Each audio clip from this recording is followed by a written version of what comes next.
சற்று முன் கிடைக்கப்பெற்ற மிக மிக முக்கியமான செய்தி ஒன்று வெளியாகி உள்ளது. திமுகவின் தலைவரும் தமிழக முதல்வருமான ஸ்டாலின் அவர்களுக்கு நீதிமன்றம் பல்வேறு கேள்விகளை முன்வைத்துள்ளது. 2026 சட்டசபை தேர்தலில் திமுக தமிழக மக்களுக்கு ஓட்டுக்களுக்கு பணத்தை கொடுப்பதற்கு முயற்சி செய்தால் நிச்சயம் அவர்களது அங்கீகாரம் ரத்து செய்யப்படும். வேட்பாளராக திமுகவிலிருந்து நிறுத்தப்படக்கூடியவர் பணத்தை செலுத்தினால் நிச்சயம் அதே தொகுதியில் திமுகவின் வேட்பாளர் போட்டியிட தடை. இது திமுகவிற்கு மட்டும் பொருந்துமா என்று கேட்டால் பிற கட்சியில் உள்ள வேட்பாளர்களுக்கும் பொருந்தும்.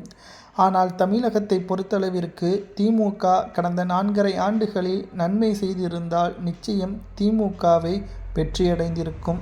ஆனால் மக்களுக்கு எதிராகவே அவர்களது ஆட்சி அதிகாரம் இருந்ததன் காரணமாக மக்கள் திமுகவை புறக்கணித்து விட்டார்கள்.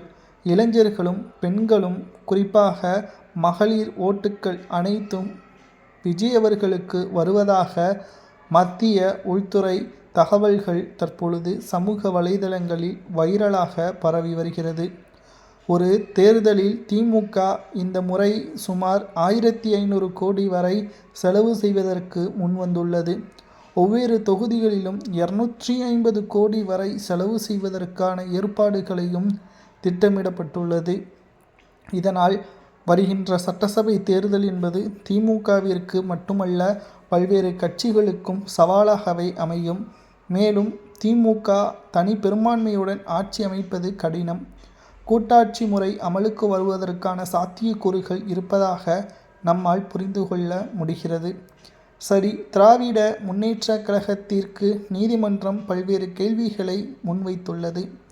திமுகவின் அமைச்சர்கள் மக்களின் குறைகளை கேட்பதற்கு சில முக்கியமான தேதிகளை குறிப்பிட்டுள்ளது.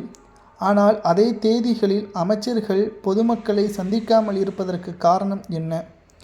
அவதூறாக அமைச்சர்கள் பொதுமக்களை பேசுவதற்கு காரணம் என்ன?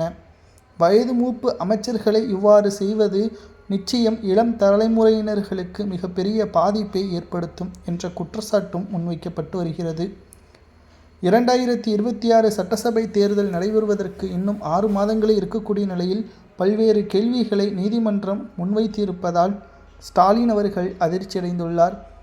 பணத்தை கொடுத்து ஓட்டுக்களை பெற்றுவிடலாம் என்று திமுகவின் எம்எல்ஏக்கள் நினைத்தால் அவர்கள் தேர்தலில் போட்டியிட தடை என்று நீதிமன்றம் கூறுவது ஏற்றுக்கொள்ளக்கூடியதா என்பதை மறக்காம கமெண்ட் வாயிலாக கூறுங்கள்.